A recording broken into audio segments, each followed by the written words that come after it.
Hello everyone! Bago nga kami umalis dyan, pinaliguan ko nga muna dito yung bunso ko sa labas. Mas gusto niya kasi dito kasi nangungulit siya habang naglalaba ang kanyang ate. At nung tapos na nga, ito naka-ready na kami.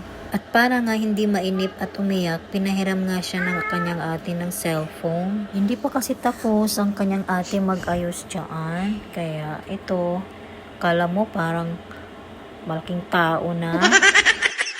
At ito na nga, nakaalis na kami. Buti na lang, hindi umuulan, maganda yung panahon. Mahirap kasi umalis na umuulan at may mga bata.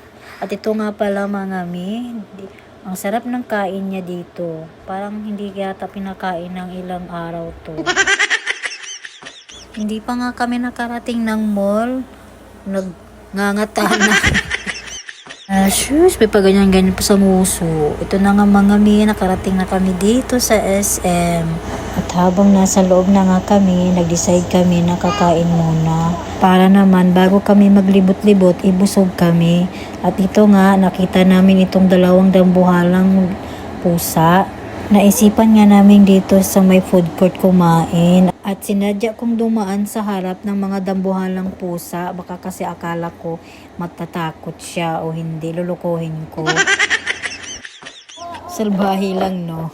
Joke lang. Hindi talaga tumatakotin ng bunso ko na proven na namin yan kasi marami na kaming nakaharap na mga mascot. Hindi talaga siya natatakot. Nag-upper pa nga siya.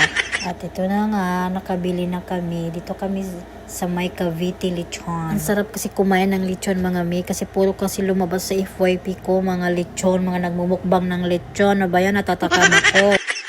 At sa totoo lang talaga, masarap talaga ng lechon nila kasi natikman ko na yan. At ang sarap ng sabaw nila, nagmamatch talaga sa lechon dahil mawawala yung umay mo dyan sa sabaw na yan. Masarap din yung ibang mga ulam nila at nagbayad na nga yung partner ko dyan. Ito na nga yung mga binili namin at sinusubuan ko pa nga yung bunso ko dyan. Kain tayo mga mi. Alam mo yan, magtumas.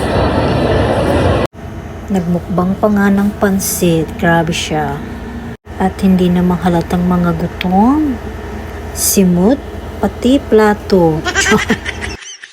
At after namin kumain, naglibot-libot na kami at nadaanan nga naman itong balon na nanahimik. Bigla niyang sinunggaban, nasira tuloy. Oh my God. Buti na lang, mabait yung tindero ng butik na yan. At ito na mga minapagod kami kakalakad. Naghintay kami dito kasi itong panganay ko ang tagal mamili. Naghanap ng dress niya.